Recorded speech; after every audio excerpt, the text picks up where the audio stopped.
Imagine a world where knowledge is heavy. A world where a single book is a treasure chest, not of ideas, but of physical weight. A stack of parchment made from the skin of hundreds of animals, cumbersome, fragile, and wildly expensive. This was the reality for centuries, from Rome to Baghdad. But then, in the 8th century, in the shimmering heat of a Central Asian crossroads, a revolution began with the most unlikely of inventors, prisoners of war. I'm Ibnul Jaif Farabi, and this is Echoes of the Ancients. The story takes us to the year 751, to the banks of the Talas River. Here, the expanding Abbasid Caliphate clashed with the forces of China's Tang dynasty. It was a fierce battle, but its most earth-shattering consequence wasn't a shift in borders. It was the capture of several Chinese artisans by the Abbasid forces.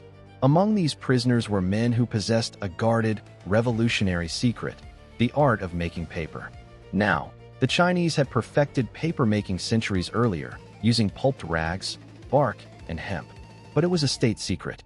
These captured artisans, taken back to the Abbasid city of Samarkand, found themselves in a unique position.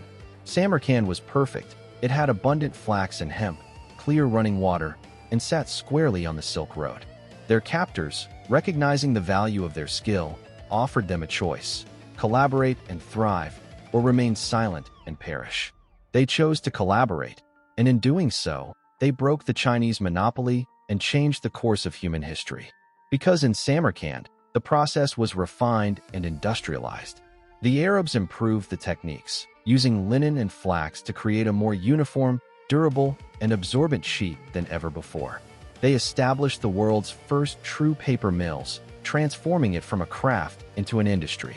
And from Samarkand, this technology began its unstoppable march along the trade routes of the Islamic world. By the end of the 8th century, there was a paper mill in Baghdad. By the 10th, they were in Cairo, and then across North Africa to Sicily and Spain. This was the true revolution.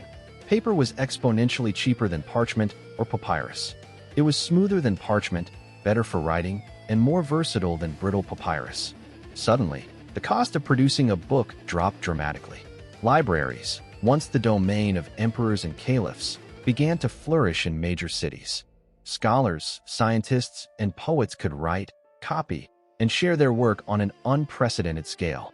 The Great Translation movement in Baghdad, where Greek, Persian, and Indian knowledge was preserved and expanded upon, was fueled literally and figuratively by Samarkand's paper. The floodgates of knowledge had been opened. It's a profound irony, isn't it, that a technology so central to the spread of knowledge and civilization was born from the aftermath of a battle transmitted by prisoners. It makes me think about the winding paths of innovation. We often picture discovery as a clean, deliberate act in a lab or a study. But so often, it's messy, born of conflict, migration, or sheer accident. It travels with refugees, traders, and, yes, prisoners. The papermakers of Samarkand didn't set out to revolutionize the world. They were simply trying to survive, to practice their craft in a new land. And in doing so, they laid the literal groundwork for the Islamic Golden Age and ultimately for the European Renaissance that followed centuries later.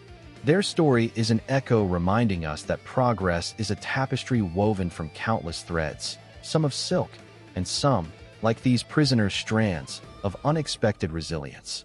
It's a testament to the fact that the tools we use to think with, to record our very humanity, have a history as complex and interconnected as we are. For Echoes of the Ancients, I'm Ibnul Jaif Farabi. This podcast is a production of Light Knot Studios. You can find more stories like this at https://www.lightknotstudios.com. Thank you for listening.